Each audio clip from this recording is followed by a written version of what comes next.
Raise your hand if math was not your favorite subject in school.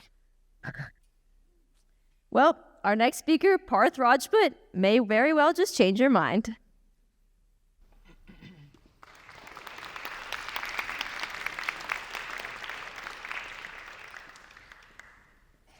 Imagine walking out on a stage with bright flashing lights and an audience shrouded in the dark.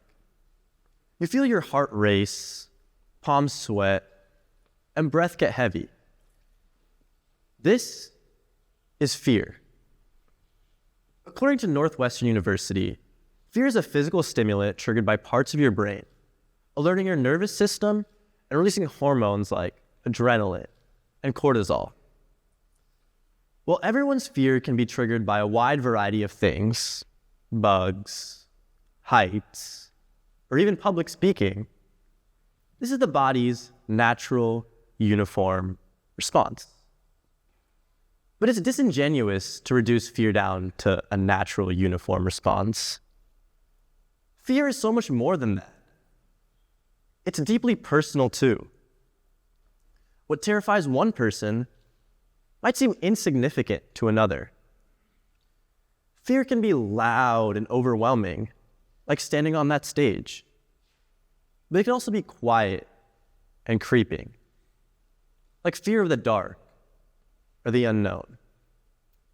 But no matter the form fear takes, it's a part of being human, shaping our choices, our challenges, and even our growth. My fear starts at the March of my sophomore year, when I was choosing the classes I'll be taking in the 11th grade. As I was scrolling down the list, my mouse hovered over calculus. I had heard nightmares about this class. Ruined GPAs, and pulling all-nighters studying for tests just to fail them the next day. It felt like one class, one click, had the power to change the trajectory of my future. My fear wasn't loud and overwhelming. It was quiet and creeping. This built a monster in my head. One that would speak in half-heard murmurs, sowing heavy doubts in my mind. It echoed a voice of failure and hesitation, feelings I hadn't yet experienced, but felt scared into anticipating. It lived in the back of my mind, feeding off my preconceived notions. But the worst part, this monster lived in the dark. I didn't even know what it was. But the thing about monsters living in the dark is they're scared of the light. So let's turn that light on. What is calculus? Calculus can be thought of as the study of just close enough, or how lazy can we get? And by pushing the bounds of laziness, we can do high-stakes trades on Wall Street or design life-saving medication. But it's not just the big stuff. It can do boring too, like in your microwave, making sure your food is heated up evenly, or in your GPS, when finding the fastest route to work. And you might be wondering, how can the math of just close enough do all that? Well, between your stock portfolio and a lukewarm breakfast bagel, there's one uniting concept. Calculus is the math of infinity, and not the every star in the night sky or every grain of sand in the Sahara Desert kind of infinity. In calculus, you don't like these big kinds of infinity. So you take them and break them down into the infinitely small. So small, you've taken that vastness of infinity and make it finite. And in this state of being so finite and so small, we're allowed to be lazy. And now that we've flipped the switch, let's check back up on that monster. Not so scary now. And now that we can finally see the calculus monster, we can start beating it up. But calculus is a scary name for a monster that looks just like that. So instead, from now on, we're calling it lazy math. But we're not going to forget the name calculus, coming from Latin meaning breaking a boulder down into small pieces, because that's exactly what we're going to do to this monster. Break it down. And to break down lazy math, we're going to start with the lazy concept it was based on. So we're going to take a trip to ancient Greece. Well, most ancient Greeks were out inventing the important stuff, like central heating, plumbing, or, democracy. Zeno was the first modern-day internet troll, the real important stuff. And while everyone was in the stands enjoying the Olympics, he was out here ruining people's fun with his lazy math paradox. It went like this. If I was in that race down there, I'd first have to move half the distance of the track, right? And if I wanted to make it to the finish line, I'd have to go another half of that. So 1/4. We move another half, we're moving in 1/8. And if we keep doing that, moving half the distance as before, we're never going to make it to the end. This concept is the basis of lazy math, called limits. The idea of getting as infinitely close to something as possible while never quite making it there. But mathematicians didn't know what quite to do with limits yet, so they just chalked it up to the village idiot yelling at clouds again. Until they did. So who's laughing now? This is a circle. And a circle can be thought as having an infinite number of sides, making its area tricky to figure out. But using limits, we can do that.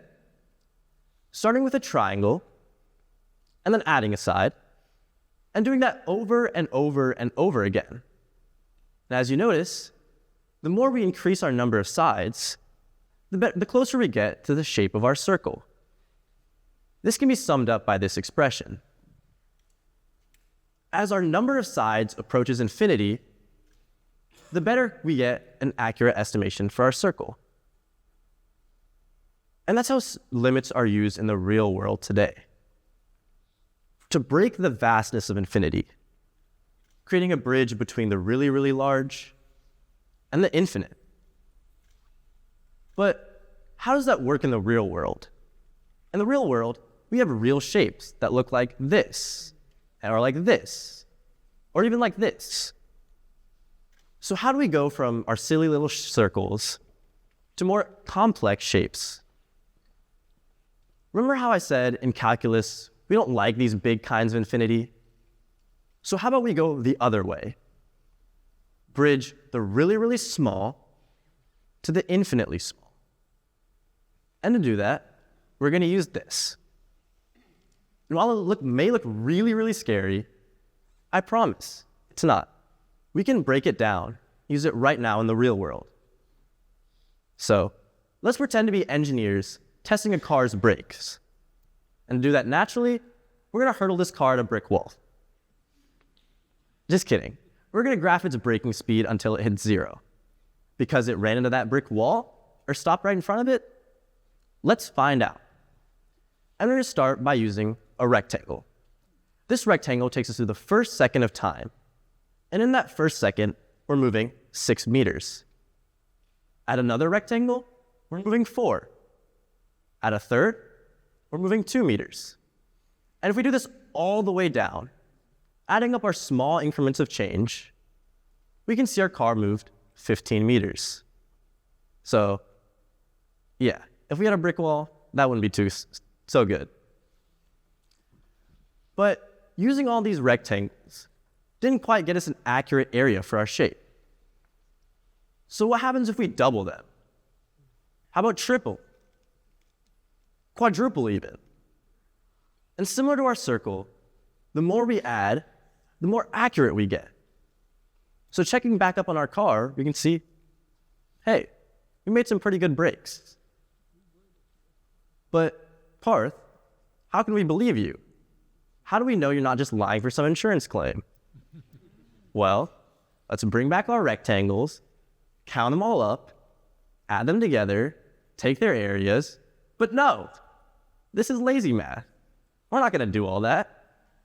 Instead, we're going to pretend our rectangles are infinitely small. And by using our super simple formula, we can figure out how much it moved. But that's not so simple now, is it? But we just did that. Remember how we took all these small intervals of change and added them up? That's all this is. So we can rewrite it the lazy way.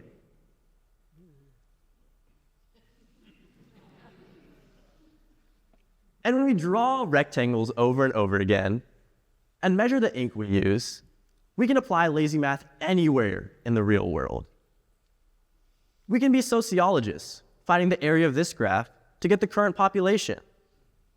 We can be epidemiologists, finding the area of this graph to track current infection rates of a global pandemic. Wait, I forgot something. Oh yeah, our super scary monster. Let's check back up on that. Oh, it's gone. Well, almost. We just shrunk it down into being infinitely small. And instead of getting scared of the big picture, we broke it down piece by piece. And we didn't have to be some ancient Greek philosopher or a crazy genius with hair, funny hair. We didn't have to be engineers or a fancy word that ends in ologist. Here I am now, March of my junior year, having survived 2 semesters of lazy math. And the most important thing I've learned is, fear isn't some big scary monster. It's just another challenge to overcome.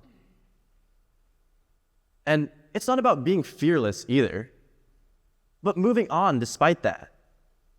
It's about standing on that stage with a racing heart and sweaty palms. Because fear, like the hard-to-look-at math problem, loses all power when we break it down, piece by piece. So, instead of getting scared of fear, let's turn the light on, laugh at fear's face, and hey, maybe even write a TED Talk along the way. Thank you.